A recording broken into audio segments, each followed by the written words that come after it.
Kan jy dit hoor, soos die branders breek van Victoria Bay tot in Gouritsmond? Kan jy dit sien soos die son opkom en skyn oor die ou Tenikwa berge? Beleef jy dit? Die tuinroete, 'n plek waar God regeer. Mense wat 'n verskil maak met geloof, liefde en hoop. 'n Streek wat God ken, mense liefhet en hulle wêreld vernuwe. Habakuk 2 vers 14 sê, die aarde sal gevul word met die kennis van die heerlikheid van die Here, soos die waters die seebodem bedek. Welkom by Doxodeo Tuinroete.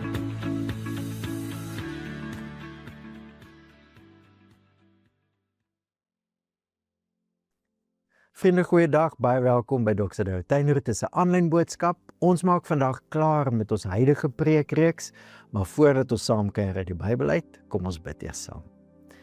Hemelse Vader, baie dankie vir hierdie groot voorreg om deel te wees van u familie, van dit wat u aan die doen is. Dankie Here vir hierdie sekerheid wat ons kan hê, dat u 'n goeie werk in ons begin het, dat u deur die Gees in ons woon en werk. En ons kom wy hierdie oomblik aan u toe. Ons bid Here dat u werk sal groei en ons bid dit tot eer van die naam van Jesus. Amen.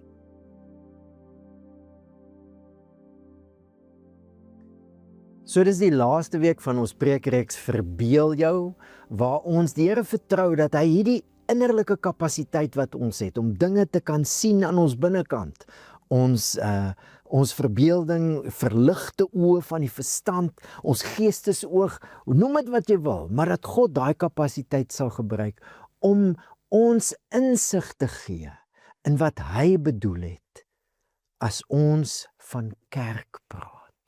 Wat was sy droom? Waar baie mense se gedagtes dadelik na 'n gebou toe gaan, het ons die laaste 2 weke gesien, dat die manier wat Jesus en Paulus die kerk beskryf, is soveel meer verbeeldingryk, soveel meer ryk aan betekenis. Dit maak so 'n groter appel op ons lewens. As Jesus praat en Paulus van die kerk as God se eklesia, 'n beweging van mense wat deur God uitgeroep is om die kultuur van sy koninkryk hier op aarde te vestig, orals waar Jesus oorwin het, en dis orals. Verlede week het ons gesien dat Jesus en Paulus praat van ons as 'n nuwe mensfamilie, kinders van die Vader. Woorde wat baie ryker is aan betekenis as net bloot 'n gebou. En een van ons leiers het so treffend gesê hierdie week, na die mate wat jy self worstel met dit wat God gedroom het oor sy kerk, na daai mate gaan jy kerk beleef en uitleef. As jy dink kerk is net 'n gebou, gaan jy na 'n gebou toe gaan. As jy dink kerk is 'n diens, dan gaan jy net na 'n omgewing toe gaan wat vir jou 'n diens lewer. Jy ken mos daai storieetjie van Koos wat met sy motorfiets by die kerk aankom, maar in plaas van buite parkeer, ry hy toe nou maar sommer in tot voor die kansel en daar laat hy nou die motorfiets staan. En toe die predikant inkom, vra hy vir Koos, wat maak jy nou met jou motorfiets hier so? En hy sê nee, toe ek hom gekoop het hulle gesê, bring hom net elke 6 maande in vir 'n diens. Nou, dit is hoe baie mense dink oor kerk. Dis 'n diens wat gelewer word en natuurlik dan moet my behoeftes vervul word, anders gaan ek na 'n omgewing toe waar ek 'n beter diens kry. Die engagement, die worstel, die stoei van elke individu met dit wat God bedoel het vir kerk, is 'n verskriklike belangrike deel van ons geloof, want jy kan kerk net beleef soos wat jy oor kerk glo. En daarom dan hierdie gebed, dat die Here ons verbeelding sal vasgryp, aangryp met dit wat hy gedroom het. Vandag kyk ons na nog 'n begrip. Oor en oor, Jesus en Paulus beskryf ons as die huis van die Vader of die tempel van God. En onthou, jy's ingesluit. Hoor wat skryf Paulus in 1 Korintiërs 3 vers 16. Weet julle nie dat julle 'n tempel van God is en dat die Gees van God in julle woon nie? Kan ek jou uitnooi vir vandag? Span jou verbeelding in, sien prentjies. Wat is die prentjie wat by jou opkom as jy hoor Paulus sê, en jy's ingesluit? Weet julle nie, dat julle die tempel van God is, nie tempels nie, nie meervoud nie, een enkele woning van God in die Gees. Is vir my baie treffend, juis wanneer Dawid met die tempelbouprojek begin het, bid hy 'n gebed. Here God van ons voorvaders, Abraham, Isak en Israel, bewaar dit vir ewig as die gesindheid van die gedagtes in die harte van u volk. Rig hulle harte op u. Dawid het mos nou begin geld insamel, en ons sal nou kom by hoekom het hy nie self die huis gebou nie, maar hoekom het Salomo die tempel gebou. Maar hy het mos geld ingesamel, hy het eers ongelooflik baie gegee, toe die leiers van die volk, toe hulle sien hoe baie die koning gee, toe gee hulle baie, en toe die volk sien hoe baie hulle leiers gee, toe gee hulle baie, en toe Dawid na dit kyk, toe bid hy hierdie gebed, Here, hou hierdie gesindheid vir ewig in die harte van u volk. Maar hoor hoe beskryf die King James dit, O Lord God of Abraham, Isaac and Israel, our fathers, keep this forever in the imagination of the thoughts of the heart of thy people, and prepare their hearts unto thee. Dis my gebed vir vandag, terwyl ons praat oor God se plan met ons as sy tempel, dat daar iets van daai gebed van Dawid waar sal word, iets wat ons harte rig, ons imaginations vasvang vir God se doel met sy tempel. Wat is die storie agter? Hoekom het Dawid nou nie die tempel gebou nie, maar net die fondsinsameling projek geloods? 'n lang en baie belangrike storie. Toe Dawid vir God 'n huis wou bou, het God die profeet Nathan na hom toe gestuur en vir hom die woorde gesê, ek maak aan jou bekend dat die Here 'n huis vir jou sal oprig. Wanneer jou tyd aangebreek het om na jou voorvaders te gaan, sal ek jou nakomeling na jou, een van jou eie seuns, na vore laat tree. En ek sal sy koningskap vestig. Hy is die een wat vir my 'n huis sal bou. En ek sal sy troon vir altyd laat vasstaan. God beloof vir Dawid dat een van sy nakomelinge, een van sy seuns, gaan vir altyd koning wees. En dit is iets wat God gaan bewerkstellig, en dan beloof God dat daai koning gaan vir hom 'n huis bou. Nou vriende, dit is een van die beloftes uit die Ou Testament uit, waarna daar die meeste verwys word in die Nuwe Testament. Toe die volgelinge van Jesus moes dink oor wat het sy lewe en sy dood en sy opstanding nou beteken, toe het hulle gegryp na sulke tipe beloftes, en is baie interessant, in die Engelse vertaling kom dit so 'n bietjie meer duidelik uit, hoe kom hulle veral na hierdie belofte gegryp het ook, want daar staan in plaas van na vore tree, ek sal een van jou nakomelinge na vore laat tree, letterlik staan daar, I will raise up thy seed. En dit het vir hulle direk heen gewys na die opstanding. Jesus is daai koning wat God beloof het. Is hy dan ook die een wat vir God die huis bou? Natuurlik het Dawid se seun Salomo 'n tempel gebou, en God het met sy heerlikheid in daai tempel ingetrek. Maar Salomo het ook afgode in Israel ingebring. En God se heerlikheid, sê Jesegiel, het uit daai tempel uitgetrek, en daai tempel is verwoes. En in die tyd wat die Nuwe Testament tot stand kom, in Jesus se tyd, was daar 'n tempel weer herbou, maar God se heerlikheid het nooit weer daar ingetrek nie. Israel was nog steeds wagtend vir die belofte dat God 'n koning gaan oprig, en dat daardie koning vir God se naam 'n huis gaan bou. En met dit in gedagte wil ek jou uitnooi na een van die bekendste stories wat ons het oor Jesus en tempel. Ons lees in Johannes 2. Die Pasga van die Jode was op hande en Jesus het opgegaan na Jerusalem. Op die tempelterrein het die verkopers van beeste, skape en duwe aangetref en ook die geldwisselaars wat daar sit. Daarop het hy 'n sweep van toue gemaak en almal van die tempelterrein weggejaag. Ook die skape en beeste en die munte van die geldwisselaars het hy uitgegooi en die tafels omgekeer. Jy moet nou besef, dit wat hierdie hele die bedryf aan die gang hou, dit waaroor alles hier gaan is die offers. So as Jesus al die offers nou wegjaag, kom alles tot 'n stilstand. Al die oë is op hom. En vir die wat duiwe verkoop het hy gesê, vat hierdie goed hier weg, hou op om die huis van my Vader 'n huis te maak waar handel gedryf word. Sy disippels het onthou dat daar geskryf staan, die hartstog vir u huis sal my verteer. Die Jode vra hom toe, met watter teken kan jy vir ons bewys dat jy hierdie dinge doen? Want dan wie gee vir jou gesag? Wys iets dat ons weet jy het gesag oor die tempel. En Jesus het hulle geantwoord, breek hierdie tempel af en binne 3 dae sal ek dit opbou. Daarop het die Jode gesê, 46 jaar gelede is daar aan hierdie tempel begin bou en jy sal dit binne 3 dae opbou?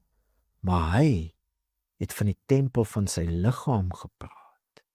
En toe hy later uit die dood opgewek is, het sy disippels onthou dat hy dit gesê het. En hulle het die skrif en die woord wat Jesus gespreek het, geglo. Vriende, hier's baie duidelik 'n klomp dinge aan die gang, wat vanuit die Ou Testament uitkom. God se huis, die huis van die Vader noem Jesus dit, is baie belangrik vir hom. Psalm 69 sê die ywer vir u huis het my verteer. Dis hoe Jesus, dis hoe dit lyk as Jesus hier dinge doen in die tempel. Daar's 'n hartstog en 'n ywer wat jy amper nêrens anders al gesien het nie. Die ywer vir dit wat God se huis bedoel was om te wees, het Jesus se hele menswees in beslag geneem. Jy kry amper dieselfde trant as jy hoor wat Paulus skryf, nadat hy gesê het, weet julle nie dat julle die tempel van God is en dat die gees van God in julle woon nie, skryf hy, as iemand die tempel van God skade aandoen, sal God hom skade aandoen, want die tempel van God is heilig en die tempel is julle. So as ons praat oor tempel van God, praat ons oor iets wat baie belangrik is. En baie belangrik vir Jesus. En daarom wil ek vandag, as ons nou inzoom, ons kan onmoontlik oor alles praat. Inzoom op een van die betekenisse van tempel wees. Dink ek die vraag wat ons moet vra is, wat het tempel beteken vir hierdie mense en hoekom het hulle geglo? Was dit belangrik vir God? Wat was sy doel met die tempel? Ek dink baie keer het ons gedagtes, as ons dink aan tempel, wat baie anders was. Soos nou 'n parlement waar die regering bymekaar kom, of 'n raadsaal, dis waar 'n besigheid vergadering hou, of wat ook al. Maar vir ons dink ons dan tempel, dis net 'n plek van godsdienstige aktiwiteite, maar vir die mense was dit glad nie dit. Dit was iets baie groter, baie meer. En ek wil sommer nou met die deur in die huis val. Die tempel vir Jesus, die Jode, was 'n plek waar God woon met sy heerlikheid en waar hy hemel en aarde bymekaar bring. Ons lees die eerste keer wat iets die huis van God genoem word, is wanneer Jakob, daai bekende storie in Genesis 28 mos met sy kop op 'n klip aan die slaap raak, en dan sien hy die hemel is oop. en hy sien trappe of 'n leer, en hy sien die engele van God op en af teen hierdie trappe, hemel en aarde is verbind, en hy sien God aan die bokant van hierdie trappe. Dis waar God met hom die verbond bevestig wat hy met Abraham gemaak het. Dan skrik Jakob wakker en dit is vir hom 'n geweldige ding wat hier gebeur het. Hy het bang geword en gesê, hoe vreesaanjaend is hierdie plek. Dit is niks anders as die huis van God nie. Dit is die poort na die hemel. Nou, hy noem ons toe nou die plek Bethel, maar wat ek jou wil uitnooi om te hoor is, hier is iets waar ons insig kry in wat dit beteken. Wat dit beteken vir Jesus. Huis van God is 'n plek waar hemel en aarde verbind.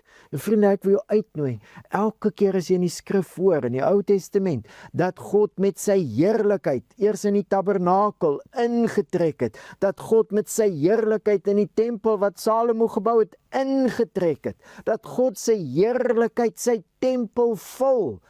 Elke keer wat jy dit hoor, is dit die prentjie agter dit. God het 'n skepping geskep. Hemel en aarde, en die twee is gemaak om te verbind, te oorvleuel. Ons het nie lekker woorde vir dit nie, daar's 'n misterie, daar's 'n verborgenheid, maar dis hoe God geskep het.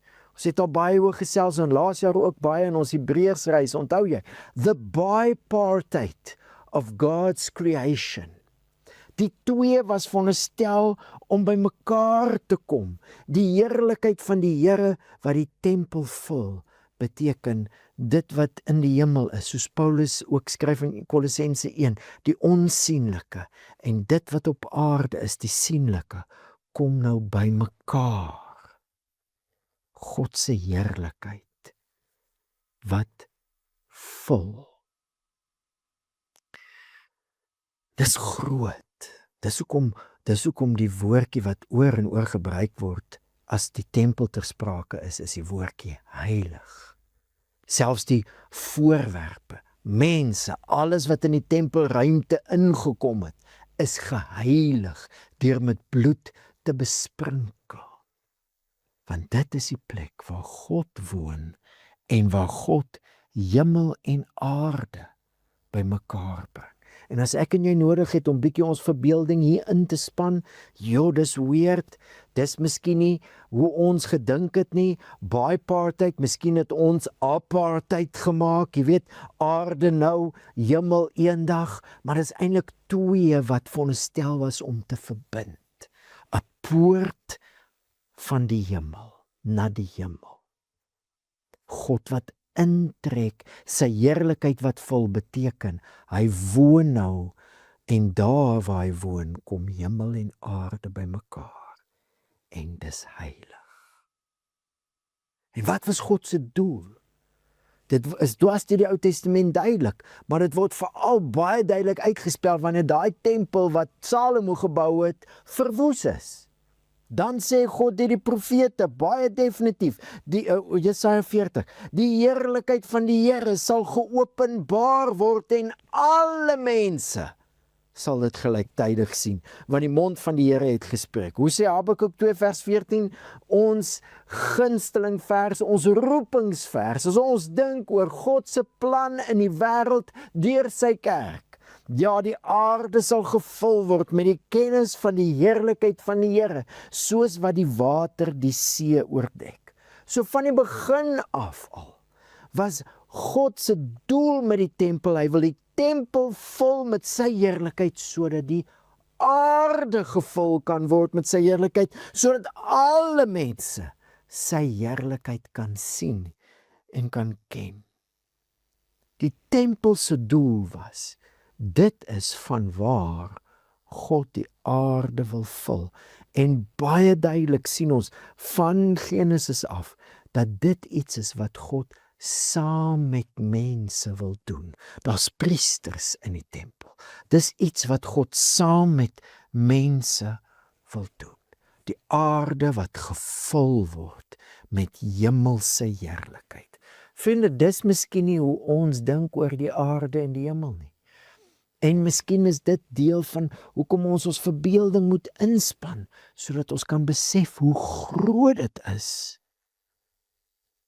dat ons nou God se tempel is. 'n beeld wat ek al gehoor het is, as jy nou hier 'n pragtige glas het, detail, mooi, beautiful geskep, handgemaak, dan is dit baie mooi op sigself. Maar wanneer jy hom met die duurste wyn vul, kom dit nog meer tot sy reg. Jy gaan tog nie die duurste wyn uit 'n blikbeker uitdrink nie. So iets, 'n beeld, die hemelse heerlikheid, wat die aarde wil vul. God, wat by sy mense kom woon. Sy heerlikheid, wat sy tempel vul. Een liedjie sê dit so mooi, heaven meets earth in an unforeseen kiss. En dit is die storie agter die storie van die tempel. Die storie wat sy hoogtepunt bereik met Jesus self. Dis hoe Johannes ons aan Jesus bekendstel. Die een in wie die heerlikheid van God sigbaar word.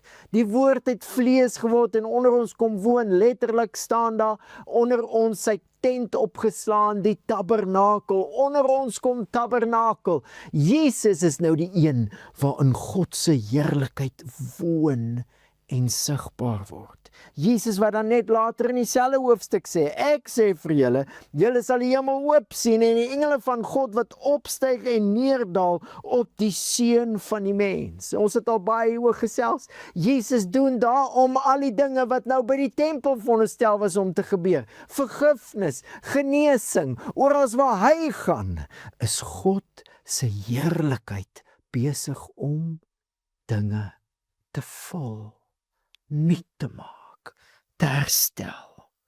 Maar Jesus is nie net die rondlopende tempel van God nie. Jesus is ook die koning wat God beloof het vir Dawid. Dis hoekom jy dwars deur al 4 evangelies sal hoor dat Jesus die seun van Dawid is. Want hy is die laaste koning wat gaan opstaan uit die dood en vir God 'n huis bou. Vriende, ek weet ons het al baie oor gesels, maar het jy al geworstel? Het dit al jou verbeelding aangegryp, soos ons laasweek gehoor het, casting down imaginations. Dat kerk kan nie iets wees waartoe ons gaan nie. Kerk kan nie 'n diens wees wat aan my gelewer word nie. Kerk is die realiteit wat Jesus gebou het, sodat God kan woon, kan vul met sy heerlikheid, sodat hy die aarde kan vul. En ek wil jou uitnooi om te hoor, dit is hoe die Nuwe Testament praat oor die werklikheid van die Heilige Gees. Van die begin af, Jesus het gesê, dat wanneer die Gees kom, sal hy en die Vader in ons kom woning maak. Dink maar aan die dag van Pinkster, né? Handelinge 2. Toe die dag van Pinksterfees aanbreek, letterlik staan daar ten volle gekom het, ek gebruik nogal dieselfde woordjie wat hy kort daarna, of 'n vorm van dieselfde woordjie wat hy kort daarna gebruik, die hele huis gevul word. Toe die volheid van Pinkster kom, was hulle almal op een plek by mekaar. Onverwags het daar uit die hemel 'n geluid soos die van 'n geweldige of 'n kragtige stormwind opgeklink en dit het die hele huis gevul waar hulle gesit het. Tonge asof van vuur het aan hulle verskyn, verdeel en op elkeen van hulle neergedaal. En almal is vervul met die Heilige Gees. Hier het ons nou weer 'n tabernakel, 'n tempelstorie. Maar hierdie is die tempel wat Jesus gebou het, met sy offer. Hier word mense nou geheilig deur die bloed van Jesus, skoon genoeg gemaak, sodat God ons kan vul. Dis wie die Heilige Gees is, die heerlikheid van God, wat nou sy tempel vol, sodat die aarde gevul kan word met die heerlikheid van die Here. Dis die Handelinge storie. Dis hoekom jy ook dwars die Handelinge sal sien. Die hele tyd is daar 'n clash tussen Jesus se familie, die mense, sy disippels, hulle wat nou in hom glo, en die tempels van hierdie wêreld. Die Jode se tempel, die tempels in dwars deur die Romeinse ryk, oor en oor en oor. Want die Skepper God het nou deur die bloed van Jesus 'n tempel geskep wat nie met hande gemaak is nie. Met ander woorde, nie deur mense nie. God self het sy eie huis gebou deur die koning wat hy gegee het. En vriende, dit is wat ek en jy moet hoor as Paulus hierdie brief begin. En onthou nou, hierdie Korintiërs vir wie hy sê, weet julle nie dat julle 'n tempel van God is en dat die Gees van God in julle woon, is nog lank nie perfek nie. Nou, daar's so klomp goed in hierdie gemeente wat nie gesond is nie. Party van die goed is sommer heeltemal af. Is 'n weerspieëling van die wêreld, nie van God se koninkryk. Maar nog steeds bring hy hulle terug. Hier is die realiteit van wie julle is en waaraan julle nou deel het en deelneem. Julle is die tempel. Dis hoe Paulus die brief begin, wanneer hy sê, wanneer hy daar in die groet al sê, hy skryf aan die eklesia van God, die gemeente van God in Korinte, die geroepe heiliges, die wat in Christus geheilig is, geroepe heiliges. Die bloed van Jesus is op ons gesprinkel, sodat die Heilige Gees in ons kan woon. En so het God begin om die aarde te vul met sy heerlikheid. Dit bly vir my treffend. Toe Jesus in die hemel ingeneem word, toe ontvang hy die belofte van die Vader en die Heilige Gees word op aarde in sy tempel uitgestort. Ons wat in Jesus glo. En vind dit is twee van die temas wat ek net vir jou wil saam met hierdie storie van die tempel noem. Wat ek jou wil uitnooi om te dink oor, dat jou verbeelding aan die gang kom. As ons as kerk van Jesus dan nou sy tempel is, nie meer fout nie, enkel fout, daar's tog net een Heilige Gees. Daar's net een tempel. As ons as sy kerk sy tempel is, bewoon word deur God se Gees, dan word ons nou deur God self bemagtig om hierdie droom wat hy het uit te leef. Dat die aarde gevul word met die heerlikheid van die Here, soos wat die water die see bedek. Met ander woorde, vriende, dit is nie net my poging om hierdie roeping, hierdie droom te probeer uitleef. Dit is God wat in ons woon deur sy Gees. Ons word bemagtig en in staat gestel en ons kan God vertrou vir daai bemagtiging, vir daai insig, vir daai energie, daai krag wat nodig is om so te lewe dat die aarde gevul word met sy heerlikheid. Ons kan hom vertrou vir daai leiding. Dis ook, jy kry die prentjie baie duidelik in Paulus. Net soos wat die tabernakel of die tempel was, dit was alles heenwysings na Jesus en die huis wat Jesus vir God sou bou. Net soos wat die heerlikheid van die Here daar ingetrek het, dit was alles 'n heenwysing, wanneer die Gees van God dan nou sy tempel sal vul. Hoe sê die profeet, die heerlikheid van die tweede huis sal groter wees as die heerlikheid van die eerste huis. Net soos onthou jy toe God ingetrek het daar in die tabernakel, wolk en vuur, hy hulle gelei het na die beloofde land toe. Net so word ons nou bewoon deur die Heilige Gees en kan ons God vertrou dat hy deur sy Gees ons gaan lei om kerk te wees, sy volk te wees soos hy dit bedoel het. Hoe sê die Bybel? Want almal wat deur die Gees van God gelei word, dis kinders van God. Ons kan God vertrou. Dis deur sy inwonende Gees wat ons nou eklesia kan wees. Mense wat deur God gekies en geroep is, wat nou in 'n wêreld op 'n ander manier kan lewe, omdat ons glo daar's 'n ander koning. Jesus het oorwin en oral waar hy oorwin het, heroriënteer ons mense om te dink, te lyk, op te tree, soos die koninkryk van die hemele, soos nuwe skepping. Familie, deur die Heilige Gees wat nou in ons woon, hy bemagtig ons as 'n familie om gebede te bid. Hoe bid hierdie familie? Ons Vader wat in die hemel is, laat u naam geheilig word, u koninkryk kom, u wil geskied, soos in die hemel, so op die aarde. Gebede te bid, sodat die heerlikheid waarmee God sy tempel vul, nou die aarde kan vul. Hy bemagtig ons om ons rol in hierdie familie op te neem. Ons rol in hierdie eklesia. Ons rol in hierdie tempel. En ons gaan in die 6 weke wat kom baie prakties hieroor gesels. Hoe leef ek en jy ons rol in hierdie roeping van God vir sy kerk in sy wêreld ter wille van sy koninkryk? Maar ek wil land met net hierdie 2 gedagtes. Die 2 woorde wat Paulus oor en oor, die 2 begrippe as hy praat oor familie, eklesia en tempel.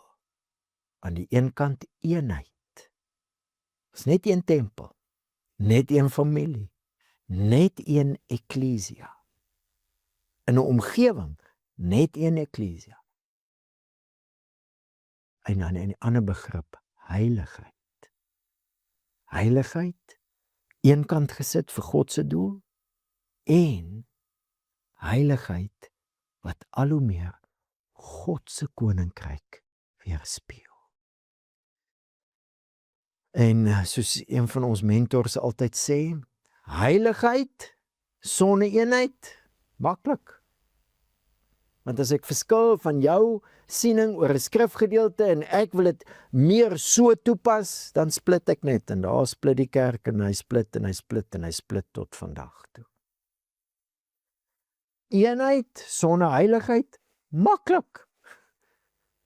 Want as ons net een wil wees en anything goes, ons die heiligheid nie, daar's die sekere dinge wat ons kan sê, nee, hierdie is 'n ongesonde, hierdie is nie 'n weerspieëling van God se koninkryk en sy roeping op ons as kerk nie.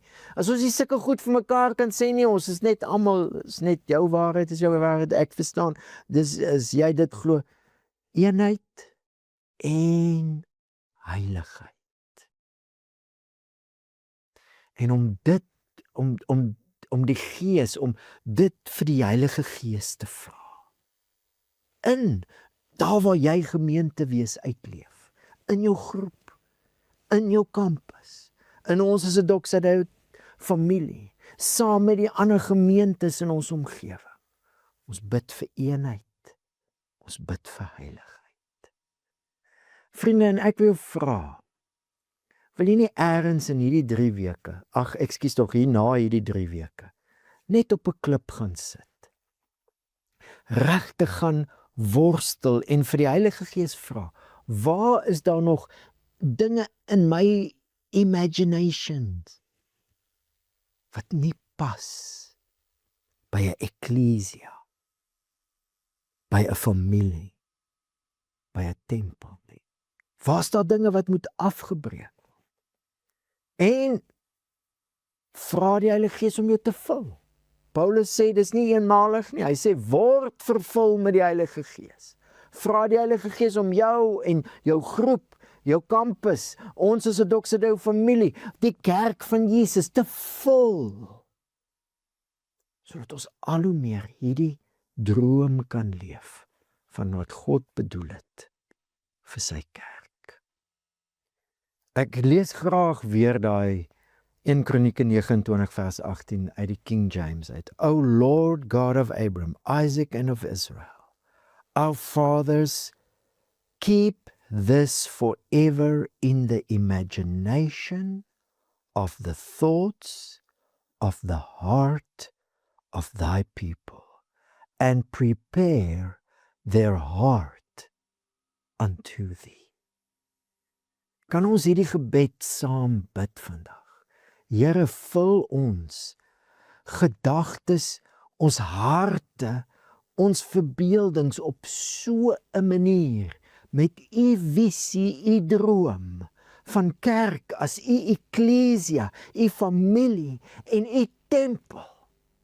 Vul ons harte so dat dit ons harte sal rig na u wil toe. En ek wil jou regtig nooi om net na hierdie 3 weke ergens op 'n klip te gaan sit en hieroor te gaan bid en te besin. En dan van volgende week af, 'n 6 weke proses, waar ons baie prakties gaan kyk. Hoe doen ons dit? Ons gaan in ons Sondagboodskappe baie prakties fokus. Ons gaan hulpmiddels deurgee. Ons gaan praat oor praktiese dinge wat ons keer om hierdie roeping uit te leef. En prakties, hoe doen ons dit? En dan wil ek jou uitnooi om ook te gaan beplan vir die volgende 6 weke, van die 16 Augustus af. En ons gaan ook ruimte skep waar mense kan saamkom in groepe en hieroor gesels. What gets talked about gets done. Om hieroor te gesels, hoe leef ons dan prakties hierdie roeping uit? Ons is sy eklesia, sy familie en sy tempel. Kom ons bid saam. Hemelse Vader, as ek dink aan hierdie woorde, hierdie beskrywings van kerk wees. Here, dan is die eerste gedagtes wat my opkom, dis 'n hoë roeping. En dan wil ek bid vir myself en vir elkeen van ons en ek wil vra, Here, dat U ons sal herinner om vir mekaar te bid. Dat elke gelowige, elke een van ons vennote, hulle self sal sien as ingesluit. Weet julle nie, weet jy nie. Ek bid, o Heilige Gees, dat U in myself en in elke een van ons hierdie oortuiging sal laat groei. Ek is ingesluit by hierdie droom wat God het vir sy kerk. En dan bid ons nou vir mekaar. Here, vul ons met U Gees. En as daar imaginations is, dinge wat moet afgebreek word, Here, bemagtig ons, geef ons wysheid, laat ons die goed sien, en dat ons saam met U daai dinge, daai maniere van dink afbreek, sodat ons kan uitkom by U toe. En dan bid ons. Bid vir ons as 'n kampus en 'n gemeente, 'n familie, en ook vir U kerk in Hebreë, in elke omgewing waar ons deel vorm van hierdie beweging wat U begin het. Here Jesus, ons bid in U naam, vul ons met U Gees. Kom verras ons met nuwe drome en visioene en insigte in hoe ons op so 'n manier U kerk kan wees en kan groei. Soos ons ook die hele jaar besig is, Here, die uitnemender weg, die grootste werk van U Gees. Here, groei ons in liefde, sodat ons al hoe meer U eklesia, U familie, U tempel in hierdie wêreld kan wees. Regtig kan groei. En ons weet, Here, dat U beloof het, dat U die aarde gaan vul met U heerlikheid. En daarvoor kom stel ons onsself tot U beskikking. In die naam van Jesus. Amen. Vriende, baie dankie, dit was lekker om saam met jou te kuier en ek sien uit na 'n volgende week wanneer ons afskop met hierdie 6 weke proses wat ons noem. Droom groot, begin klein. Die Here seën vir jou.